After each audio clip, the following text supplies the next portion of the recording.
Venezuela's foreign minister says Iran offered full solidarity and cooperation, while Tehran has separately condemned the U.S. actions as unlawful.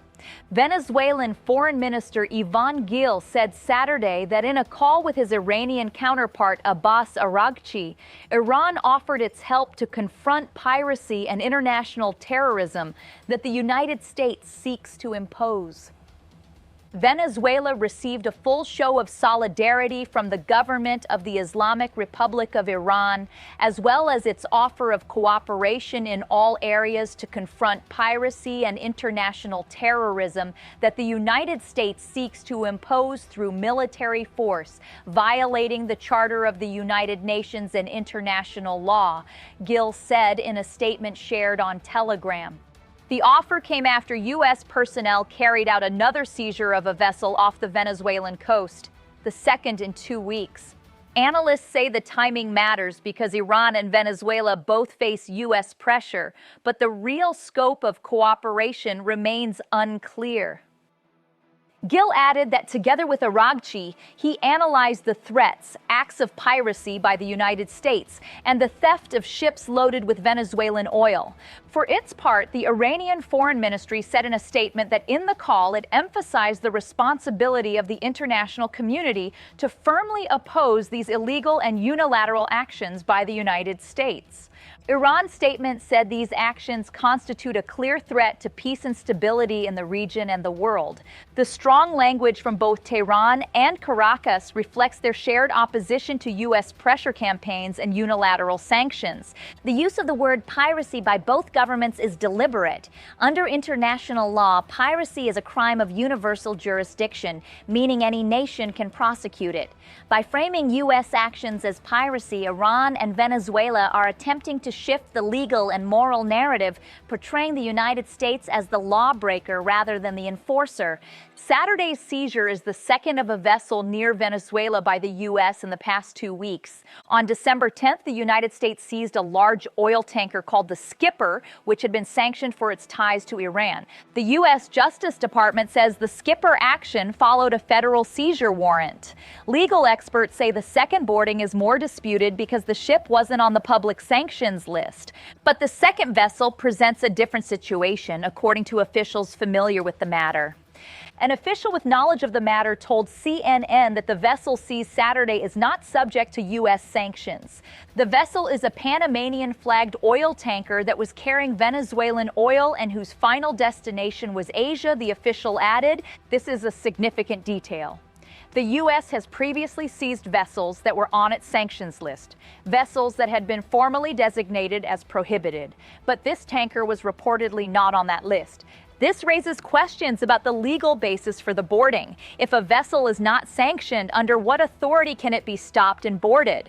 The distinction between sanctioned and non-sanctioned vessels matters enormously for the shipping industry. If only sanctioned vessels can be seized, companies can check lists and avoid risk. But if any vessel carrying Venezuelan oil is now a target, regardless of sanction status, the uncertainty becomes much greater. U.S. Homeland Security Secretary Kristi Noem wrote on X that the seized vessel was last docked in Venezuela. The United States will continue to pursue the illicit movement of sanctioned oil, she added. President Trump later said that the U.S. would continue to target ships carrying Venezuelan oil. He also announced this week a blockade of sanctioned tankers entering and leaving Venezuela. According to reports from the Wall Street Journal and the New York Times, the boarding happened during what Trump calls a new blockade push.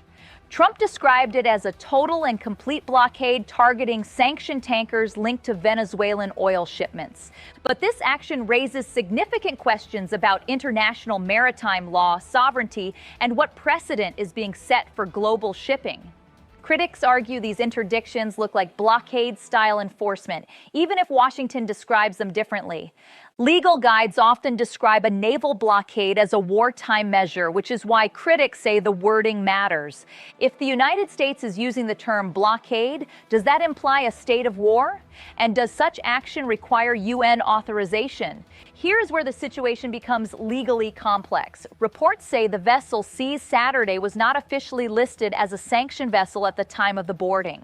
The U.S. has previously seized vessels that were on its sanctions list, but this tanker was reportedly not on that list.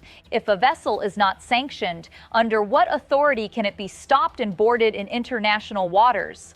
U.S. officials have described the operation as sanctions enforcement and law enforcement action, but legal experts say key jurisdiction questions remain. Multiple reports place the boarding in international waters near Venezuela. This raises questions about jurisdiction. If the vessel was in international waters, under what authority can the United States board it? Under the UN Convention on the Law of the Sea, vessels in international waters are generally subject to the jurisdiction of their flag state. In this case, Panama. The United States is not a party to UNCLOS, but many of its principles are considered customary international law. There are exceptions that allow boarding in international waters, such as suspicion of piracy, slave trading, or stateless vessels. Some maritime law experts say it's unclear which exception would justify boarding if the ship was in international waters under a Panamanian flag.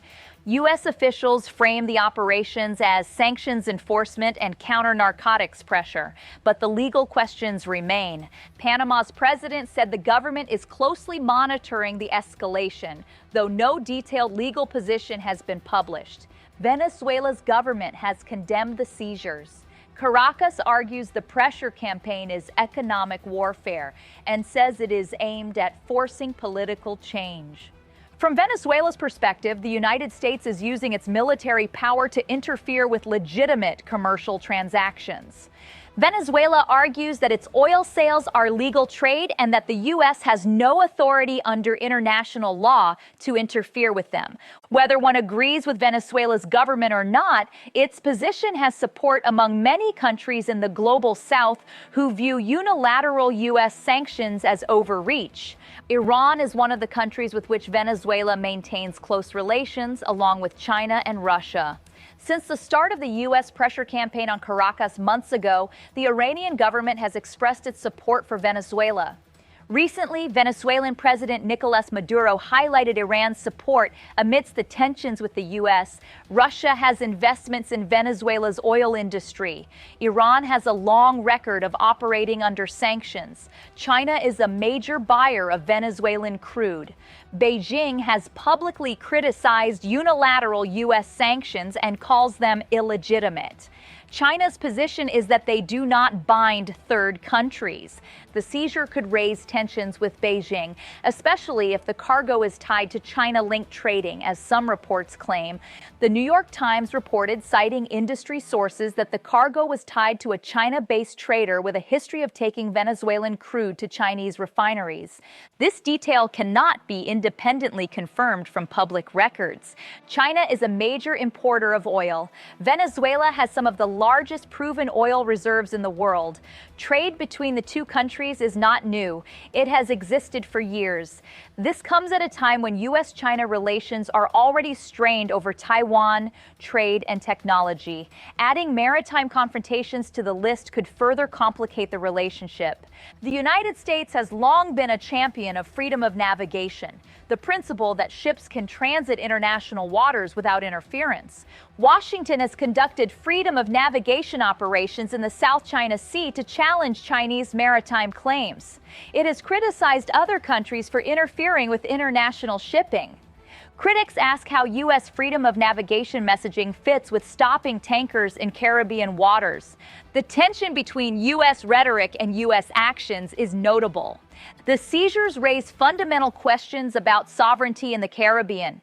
If the United States can stop and board vessels in Caribbean waters based on its own sanctions, sanctions that are not authorized by the United Nations, what precedent does this set? Other countries may ask, can any powerful nation impose its own rules on international shipping? Can China do the same in the South China Sea? Can Russia do the same in the Black Sea? The principle of freedom of navigation has been a cornerstone of international maritime law. These seizures test that principle. U.S. officials say strikes targeted alleged drug smuggling boats, and multiple outlets report at least 104 deaths since early September. The Trump administration has presented these attacks as an effort to stem the flow of illegal drugs and migrants from Venezuela. However, its actions have also been part of a broader pressure campaign against Maduro. Wiles framed the campaign as pressuring Maduro, while critics and some analysts argue the strategy looks like regime change pressure. The death toll raises its own questions. Who were these people? Were they all drug traffickers? What rules of engagement govern these operations? These questions have received relatively little attention in U.S. media coverage of the pressure campaign. U.S. officials have been explicit about the strategy behind the pressure campaign. The goal, according to statements from Washington, is to cut off the Maduro government's access to oil revenue that funds the regime. The logic is straightforward. If Venezuela cannot sell its oil, it cannot fund its government. Without funding, the regime will either collapse or negotiate on U.S. terms. This is not a new strategy. The United States has used economic pressure, sanctions, blockades, asset seizures against numerous countries, including Cuba, Iran, and North Korea. Critics argue this strategy causes suffering among ordinary people while often failing to achieve regime change. What is notable about the latest seizure is that it appears to go beyond formal sanctions lists. If the United States is now seizing vessels that are not officially listed as sanctioned, this represents an expansion of the enforcement scope. It suggests that any vessel carrying Venezuelan oil, regardless of whether it has been formally sanctioned, may be at risk of seizure. The international shipping industry is watching these developments closely. If vessels can be seized in international waters for carrying cargo that one country, even a powerful country, deems problematic, what does this mean for global trade? Shipping companies must now consider, could my vessel be stopped? Could my cargo be seized? Am I at risk if I carry goods that the United States disapproves of, even if those goods are legal under international law and the laws of my flag state? Insurance costs could rise, shipping routes could change, and the Caribbean, one of the world's busiest shipping lanes, could become more unpredictable. The situation is fluid. 2 tankers have been seized this month. President Trump has announced what he calls a total blockade. What comes next? One possibility is escalation, more seizures, more military operations, potentially confrontation with vessels escorted by other navies. Another possibility is negotiation. The pressure could force Maduro to negotiate, though he has resisted U.S. pressure for years. A third possibility is stalemate. The pressure continues, Venezuela suffers, but no resolution is reached. Iran's offer to help Venezuela raises questions about what form that cooperation might take. Tehran has operated for years under heavy sanctions, and analysts say it has experience maintaining trade under restrictions. Iran has a long record of operating under sanctions, but what assistance it might offer Venezuela now remains unclear.